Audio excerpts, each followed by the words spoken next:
करके अपनी वाणी को विराम देने की कोशिश करूंगा। कितने लोग जानते हैं ये तमोगुण, रजोगुण और सतोगुण होते क्या हैं? कोई तम आ सकता है? कोई तमोगुण, रजोगुण एंड सतोगुण। तम का मतलब वो चीज जो हम किसी भी चीज को, कोई भी आदमी जी सकता है, उसके बारे में कोई रेस्ट्रिक्शन नहीं है। वो चीजें जो हम सदैव दूसरे के बारे में बुरा सोचें, केवल हम अपने बारे में सोचें, वही गुण है। रजोगुण का मतलब ये होता है कि हम अपने साथ में दूसरे के बारे में भी कुछ सोचना शुरू करें, तो रजोगुण में आ जाए। हम अपने आप को छोड़ करके, अपनी जो जरूरतें हैं उसको छोड़ करके भी हम बाकी दूसरे के बारे में सोचने लगे, तो आप सतोगुण में आ जाए। मैं एक छोटा से 1-2 एग्जाम्पल से समझाने की कोशिश करता हूँ। मान लीजिए मैं ये सारे शब्द मैं अपने प्राचार्य महोदय जी को डेडिकेट करता हूँ, क्योंकि मैंने सर की इतनी असेंबलियाँ सुनी हुई हैं। हर बार कुछ नए चीज़ें, आज मुझे मौका मिला है कि मैं 1-2 चीज़ों को कनेक्ट करने की कोशिश करूँगा। आज क्षमा करेंगे यदि कोई गलती होती है तो। आप इसको ऐसे समझ सकते हैं कि मान लीजिए आपके पास खाना रखा हुआ है और आपको लगा कि आप उस खाने को खाएं, आपने खाना अपना खा लिया, फिर कुछ बच गया। यदि बच गया तो लगा कि अब दूसरे वाले को ना मिले, इसलिए आपने क्या किया कि इसको डिस्ट्रॉय कर दिया, तोड़ा मड़ोड़ा, इधर उधर फेंक दिया, मिट्टी में मिला दिया, फेंक दिया। आप तमोगुण में। वही वाला खाना जो आपने खाया, खाने के साथ में ये हुआ कि चलो ठीक है, अभी देखते हैं यदि कोई गाय भैंस जानवर है जो हमारे पास बचा हुआ है, वो या कोई जो हमारे आसपास में, हम बाहर निकल करके देख लिए भाई कोई है, इसको जरूरत है, हमने दे दिया, तो आप रजोगुण में आ।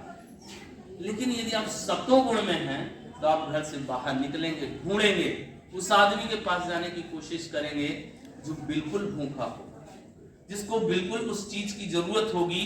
हो सकता है उसको उस समय सबसे अधिक भूखी हो, जिसको आप डिस्ट्रॉय कर देना चाहते थे, फेंक देना चाहते थे, तो उसके एक एक दाने के बारे में आप सोच रहे थे कि हम किसी तरीके से उस व्यक्ति तक पहुंचाएं, तो आप सतोगुण में जी रहे हैं। चीजें वही हर आदमी के साथ में यही हो रहा है।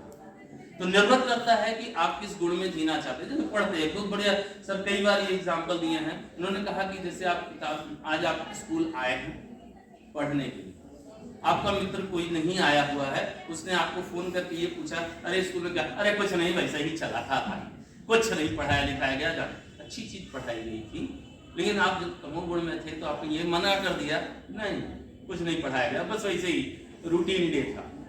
लेकिन जो दूसरे वाले गुण में आएंगे, इसको बोल लेंगे रजो, तो आप बोलेंगे कि हाँ आज ये पढ़ाया गया है, आप ये चीजें देख लीजिए। लेकिन जो सतोगुण वाला होगा, जब भाई उसका मित्र फोन भी नहीं किया होगा, आप फोन करके ये बोलेंगे कि अरे भाई आज तुम स्कूल नहीं आए थे, आप ये चीजें मिस कर गए, मैंने उसका नोट्स आपके लिए बना के रखा हुआ है, लिया हुआ है, आप कहिए तो मैं उसकी फोटो खींच करके आपको भेज देता हूं, आपका कोई नुकसान नहीं हो, तो आप सतोगुण में जी रहे हैं। तो आपकी अपनी जिंदगी है, ये सारे ऑप्शन आपके पास हर समय उपलब्ध हैं, आप किस में जीना चाहते हैं ये आप पर निर्भर करता है। तो कृपया आप सभी जीरो बनिए, जीरो से ईश्वर बनने में देर नहीं लगेगी।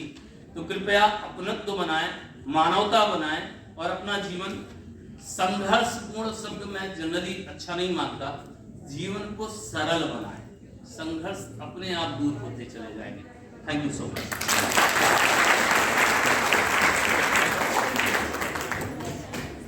बहुत ही शानदार आपने जीवन के जो महत्वपूर्ण अनुभव हैं, भाव हैं, उसको आपने व्याख्या किया।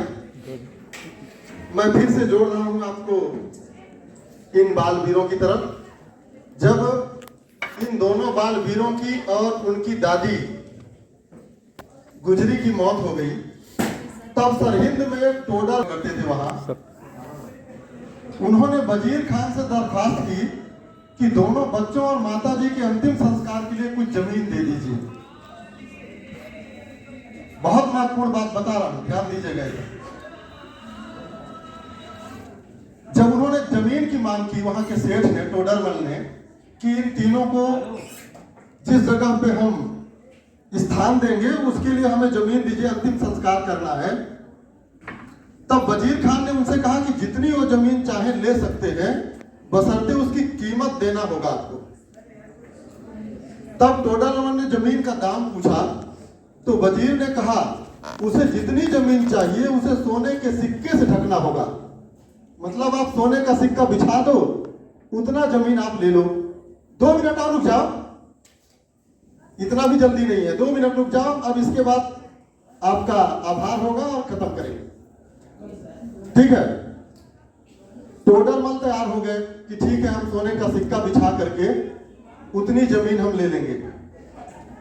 और जब जमीन को ढका गया तो वजीर खान ने सिक्कों को सीधा खड़ा करने को कहा। सिक्का ऐसे बिछा रहे हैं तो कहा कि खड़ा कर करके बिछाइए, और तब वो जमीन देंगे। सबसे महंगी जमीन है। देखिए, अब इन बातों को समझिए ताकि ज्यादा से ज्यादा सिक्के जमा हो सके। जिस जगह पर अंतिम संस्कार हुआ उसे गुरुद्वारा श्री ज्योति स्वरूप साहिब के नाम से जाना जाता है। ये हमारे इतिहास में दर्ज है, इनको आपको जानना चाहिए। और अब चूंकि कार्यक्रम का अंतिम है तो मैं अंत में आभार प्रदर्शन के लिए भाई अमित शाह जी को आमंत्रित करना चाहूंगा। आप आए और आभार प्रदर्शन। धन्यवाद सर। आज वीर बाल दिवस के उपलक्ष्य में इस सिंगिल इसी सभागार में उपस्थित आज के कार्यक्रम के मुख्य अतिथि एवं मुख्य वक्ता परम आदरणीय थापर सर,